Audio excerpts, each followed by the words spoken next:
Hi everyone, Kevin here. I've gotten a lot of feedback from viewers asking me how in my tutorial videos, when I'm making a point, I zoom in on certain areas of the screen and then I zoom back out when I finish making that point. Now I use OBS as my screen recorder and I just capture my entire screen. So when I'm editing my video, that's when I zoom in and then I zoom out on different items. Today I'm going to show you step by step how I do that. The benefit of zooming in on an area of the screen is it helps focus your audience's attention.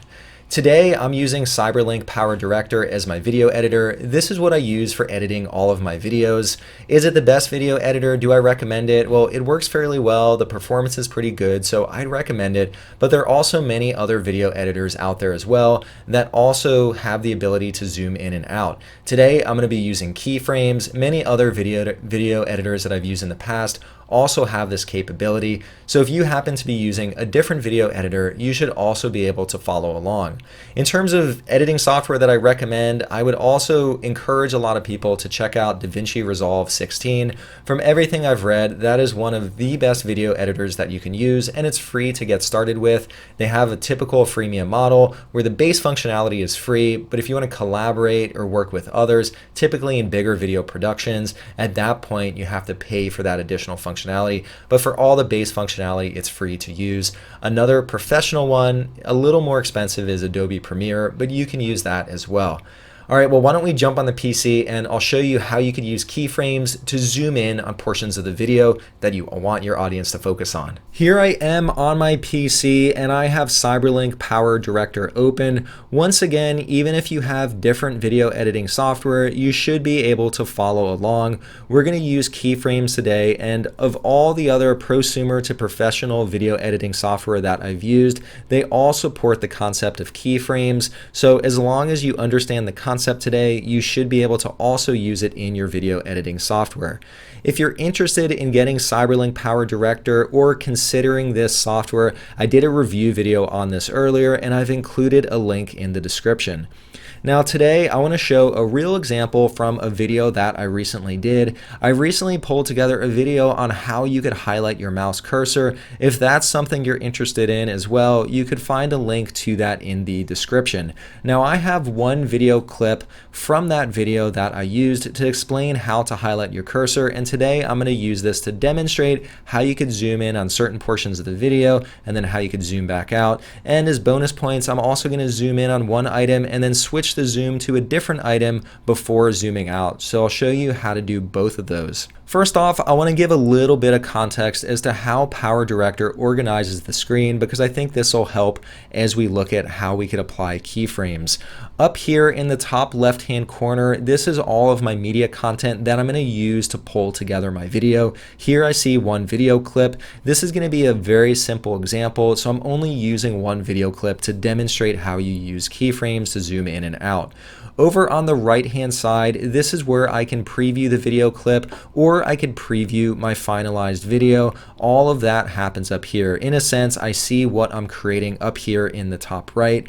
Down below, I have my timeline, and this is where I start to organize and lay out my video. I pull media content from up here down onto my timeline. So why don't we go ahead and I'm going to pull this video clip on the cursor highlighter down to track 1. And here now you see that the track appears and the video clip is on the track. Within this video clip, if I go forward to about 10 seconds within the video clip, you'll see here that I'm about to double click on this file, and when I double click on this file, a prompt appears. And what I want to do is I talk to the audience about what's contained within this prompt, so I want people to focus on this, and the best way to get people to focus on it is to zoom in on this, and that way people aren't distracted by all this excess context around the prompt. To zoom in on the prompt, what I'm going to do is go down to my timeline here where I have the video clip, and I'm going to double click on the video clip. Now, one thing you'll notice is this marker is right at the point that I want to start the zoom on this dialog. So I'm going to go ahead and double click at this point on the clip. This opens up the designer view, and here I can see the video clip that I just clicked on, and I also see a similar timeline type view, and the marker is exactly where I left it on the previous screen. Over on the left hand side, I see a whole bunch of object settings. These are settings related to the video clip that I have here. And now these are all just the default settings that I currently have. You'll see that I can adjust the position. Currently it's set to 0.5x and 0.5y. I could also adjust the scale, and we're going to use both the position and the scale in a moment to zoom in on the portion of the screen that we care about. By default, the scale is set to 1 for the width and 1 for the height, and I currently have it set to maintain the aspect ratio. I also have additional settings such as the opacity, and then I could set many other things related to the clip such as the rotation, a border, shadow, reflection. I have lots of different controls here, but we really only care about 3 of them today to work on our zoom. One of them is the position, the next one is the scale, and then the third one is the opacity.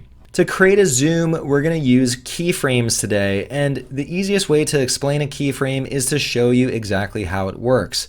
Now, when I click on this button here, what this will do is this will insert a keyframe for these position settings. So I'm going to go ahead and let's insert a keyframe for the position. I could click here to insert a keyframe. Alternatively, I could also click down here to insert a keyframe.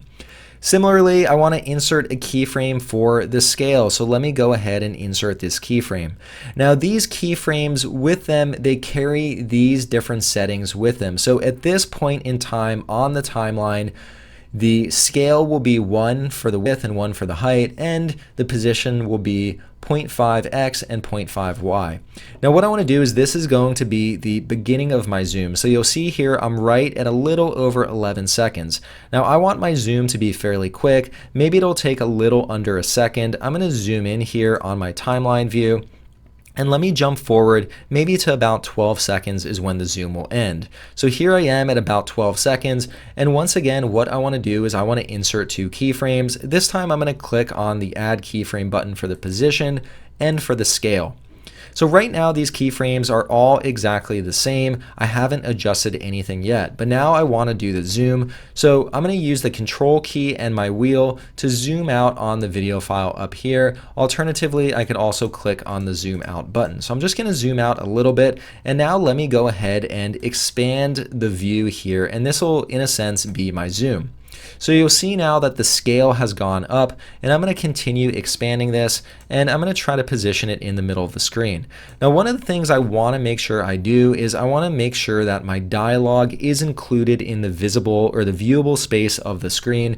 So I'm going to temporarily adjust the opacity down, and here I could see that I could see the viewable space underneath my screen clipping. Now I see the dialogue here. I want to make sure it's centered, so I'm going to go ahead and pull the dialogue so it's pretty much right center in my screen, and that looks like a good position. Now I'm going to zoom in even a little bit more just so my audience really just focuses on the dialogue. Now that I've positioned it, you'll notice a few things that happened. Now first off, the position has changed. The X is still 0.5, but Y is slightly different, and you also see that my scale, or another way to refer to it as the zoom, is now about double what it was in the initial state. And now for my opacity, now that I've verified that my dialogue appears within the viewable space, I'm going to go ahead and increase the opacity again. Now what will happen is the first keyframe will be the initial state, and then the second keyframe is the zoomed in state. What PowerDirector will do between these 2 keyframes, it'll adjust the values, or it'll gradually transition from this set of keyframes to the next, and so that's how you get the zoom action. So here, if I move the marker on the timeline, you'll see that at the beginning of the video it's zoomed out, and then I hit this first keyframe, and between this keyframe and the next keyframe is when the zoom occurs. By using these 2 sets of keyframes, I'm defining that the transition will occur within this time period. Let me go ahead and play this now, and we could see how the zoom looks. So if I click on OK, this will bring me back to the main view. Now the next thing that I want to do is, once I'm done talking about the dialogue, I want to zoom back out. So let's go ahead and we'll watch the video until the end of the dialogue portion, and then I'll go ahead and zoom out. Right here at the 28-second mark, that's when I finish up what I'm saying about the dialogue, and then right by about 29 or 30 seconds, you'll see that the dialogue disappears. So right at about 30 seconds is when I want to zoom back out. So like I did previously, I want to set up my marker at the point on the timeline where I want the zoom out to occur, and then I'm going to double click on my video clip on the timeline. This once again opens up the designer, and once again, just like I did before, I want to use keyframes to define what the position and what the scale are. So here I'm going to zoom in a little bit, and I want the zoom out to start right here. So I'm going to insert a position, and I'm also going to insert a scale keyframe. And I'm not going to change these settings. I want between this keyframe and this keyframe, I want the position to stay the same, and I want the scale to stay the same. And then I'm going to advance just a little bit. So here you'll see that I'm at about 30 seconds, a little over 30 seconds. And so maybe by about 31 seconds, I want the zoom out to finish. And so I'm going to move forward just a tiny bit until I get to 31 seconds. Right at 31 seconds, I'm going to go ahead and insert another set of keyframes. So I'm going to click on the position keyframe, and I'm going to click on the scale keyframe. And up here, I want the scale to return back to normal. So I'm going to just type in 1 for the width. And then because it's set to maintain the aspect ratio, you'll notice as well that the height changed to 1. Now, if I zoom out just a tiny bit, you'll notice that the viewable space is this black area behind the video clip, and it's a little off from the viewable space. So I want to select this clip, and I'm going to drag it back so it uses up the full visible space. And here for the position, you'll notice now that it's back to where we started at 0.5x and 0.5y. Now I'm going to go ahead and click on OK, and we could test out the zoom out to see how it works. So I'm going to go back just a little bit where the dialogue is still up, and now I'm going to click on play.